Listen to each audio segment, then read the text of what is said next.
Ons lees uit die boodskap, vers 8. Julle steur julle nie meer aan wat God van julle vra nie. Julle stel net belang in wat julle tradisies en julle voorouers sê. Julle is goed daarmee om God se wil eenkant toe te skuif en julle eie tradisies in die plek daarvan te sit. Moses het mos gesê, respekteer jou pa en ma, en hy het ook gesê, as iemand sy pa of ma sleg maak of verneder, moet hy doodgemaak word. Maar kyk wat het julle met Moses se woorde gemaak. Julle sê dat iemand vir sy ouers kan sê, jammer, ek het niks om vir julle te gee nie, en ek kan julle ook nie help as julle hulp nodig het nie, want ek het al my goed vir die Here op sy gesit. Dan hoef hy niks meer met sy ouers te doen te hê of vir hulle te sorg nie. Wat God wil hê, word dus eenkant toe geskuif. Julle steur julle nie daaraan nie, maar dwing julle eie menslike tradisies af op almal en forceer hulle weer om dit met hulle kinders vir hulle te leer. En ek kan nog baie ander sulke voorbeelde vir julle opnoem. Vers 15. Dit is nie wat julle eet en so in julle liggame inneem, wat julle onrein maak in God se oë nie. Nee, dit is wat by jou mond uitgaan, wat jou vir God onrein maak. Vers 19. Weet julle nie dat die kos wat 'n mens eet, jou nie regtig hier te diep binne-in raak nie, en daarom maak dit nie, dat God jou nie wil hê nie. Wat egter diep uit 'n mens se hart kom, maak die verskil, en kan maak dat God niks daarvan hou nie. Want dit is van binne af, uit wat 'n mens begeer, dat vuil gedagtes groei, soos om ander se goed te vat, of jou seksueel sleg te gedra. Laat ek 'n lysie maak. Ek praat van dinge soos moord, om ontrou te wees in die huwelik, om meer te begeer as wat jy het, om mense kwaad te wil aandoen en allerhande skelmstreke te beplan, om nie om te gee wat jy doen nie, of het nou reg of verkeerd is, om jaloers te wees op ander mense, om lelik met en van ander te praat, en te veel van jouself te dink en nie jou plek te ken nie, en om sommer net ligsinnig te wees. Al hierdie dinge, vers 23, al hierdie dinge kom uit die binnekant van die mens. Dit is dinge waarvan God nie hou nie, en dit maak mense voor hom onrein en onaanvaarbaar. Vriende, in Markus kom die vraag dikwels voor, wie is hierdie man? As Jesus so optree, dan vra die mense, wie is hierdie man?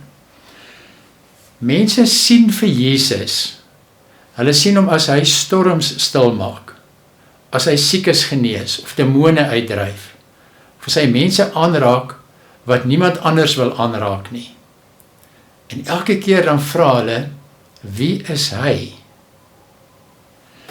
Maar interessant genoeg, antwoord Jesus nie altyd direk met woorde op daardie vrae nie. Meestal, indien nie omtrent altyd nie, antwoord hy met sy lewe, met sy optrede met ander woorde, met die manier waarop hy mense help en behandel. Sy dade is sy boodskap. Hy wil hê dat mense na hom moes kyk en sê, as hy nou God is, en dit is hoe hy optree, dan moet God mos baie anders wees as wat ons gedink het. En ek dink dis presies waar Markus 7 ons vandag nog steeds uitdaag. Want Jesus wys, God is anders. Reinheid is anders. Die koninkryk van God is anders. En daarom moet God se mense ook anders wees. Die kerk is nie net 'n groep mense wat sekere dinge glo nie. Omdat ons iets glo, is ons nou een groep nie. Die kerk is 'n gestuurde gemeenskap van mense. Mense deur wie ander iets van God moet sien, moet voel en beleef. Maar godsdiens kan ook mense van God af wegdruk. Die hoofstuk begin met konflik. Die Fariseërs is ontsteld omdat Jesus se disippels nie hulle hande gewas het voor hulle eet nie. Nou gaan dit nie regtig oor die higiëne nie. Dit gaan oor identiteit, oor wie rein is, wie binne is, wie reg is voor God. En Jesus se antwoord teenoor die Fariseërs is skerp. Hy sê, hierdie volk eer my met hulle lippe, maar hulle hart is ver van my af. Die probleem is nie dat hulle God te ernstig opneem nie, dat hulle baie graag wil reg wees, lyk dit nie. Die probleem is, hulle tradisies het belangriker geword as God se hart. Hulle godsdiens het mense nie nader aan God gebring nie, maar verder van hom af weggestoot. En dan kom Jesus met daardie baie revolusionêre woorde. Met ander woorde, heeltemal anders as wat daai mense destyds geglo en gedoen het. Hy sê, dit is nie wat van buite af in 'n mens ingaan, wat hom onrein maak nie, maar wat uit hom uitkom. So die probleem is nie kos nie, nie rituele nie uiterlike etikette wat ons aan onsself hang en sê, dit maak my 'n Christen nie. Die probleem lê baie dieper. Dit lê in die hart. Dit lê in hoe ons mense sien. Dit lê in hoe ons lewe. Dit lê in wat uit ons uitvloei. En hier moet ons regtig baie eerlik raak. Want dit is moontlik om baie godsdienstig te wees, baie kerklik te wees, kerk toe te kom, baie reg te klink, die regte woorde te sê, maar tog mense van God af wegstoot. Wanneer gebeur dit? Wanneer ons tradisies belangriker word as liefde, wanneer ons korrektheid belangriker word as genade, en wanneer mense na ontmoeting met ons nie meer van God wil weet nie, maar eerder minder. So ons sien hier hoe Jesus grense oopmaak, en wanneer dit gebeur daar merkwaardige dinge. Direk na hierdie gesprek oor reinheid, gaan Jesus na 'n heidense gebied. En daar ontmoet hy nou 'n Siro-Fenisiese vrou. Sy was met ander woorde 'n buitestander, 'n nie-Jood. Iemand wat baie mense as onrein sou sien, want ander volkere is deur die Jode as onrein gesien. So sy pas nie in by hulle nie. Maar sy kom na Jesus toe met geloof. Kom ons lees dit van vers 27 af. Jesus antwoord toe vir hierdie vrou.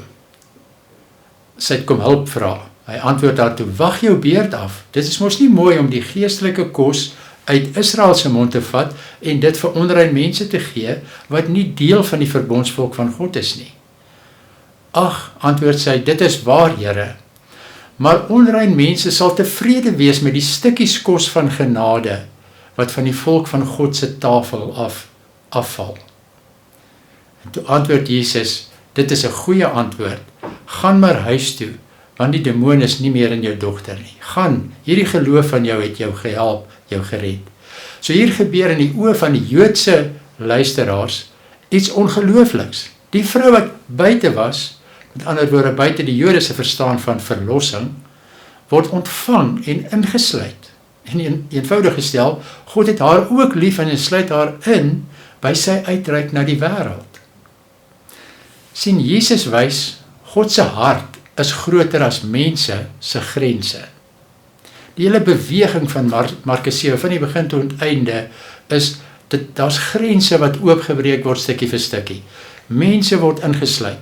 God se liefde vloei oor vanuit die Jode na al die ander. En dis waarom Genesis 12 so belangrik is. God het nog altyd bedoel dat sy seun deur sy volk na die wêreld toe sou vloei. Israel moes 'n lig vir die wêreld wees. En nou kom Jesus en hy begin daardie lig na die nasies toe dra. Hy kom demonstreer wat God bedoel het. Maar hier is die belangrike deel. Hy doen dit nie net met preke nie. Hy doen dit met sy teenwoordigheid, met sy aanraking, met sy optrede, met sy manier van lewe. Mense ervaar God deur hom. So, die kerk se sending, die kerk se gestuurdheid, begin by ons leefstyl. En daarom kom ons nou by 'n ongemaklike vraag. Hoe ervaar mense vir God deur ons? Want die kerk is veronderstel om 'n gestuurde gemeenskap te wees. Nie net mense wat van Jesus praat nie. Ons het baie woorde, maar ons moet mense wees deur wie Jesus sigbaar word. Glo my, die wêreld luister lankal nie meer na die kerk se argumente nie. Die wêreld kyk na ons lewens. Hulle vra, hoe behandel julle mense? Hoe praat julle oor mense? Hoe reageer julle op mense wat anders is in julle oë? Hoe lyk julle liefde? Hoe lyk julle genade vir hierdie mense? Hoe lyk julle nederigheid? En baie mense se beeld van God word gevorm deur hulle ervaring van my en jou as gelowiges. Dit is ontstellend belangrik wat ons nou sê. Want mense moet na ontmoeting met die kerk, met jou en met my, met ander woorde, kan sê, as God soos jy is, soos julle is, dan wil ek hom leer ken. Hulle moenie sê, as God soos julle is, wil ek niks met hom te doen hê nie. Die tragedie is, die kerk kan soms dieselfde doen as die fariseërs. Ons kan God verdedig, maar nie soos hy lyk nie.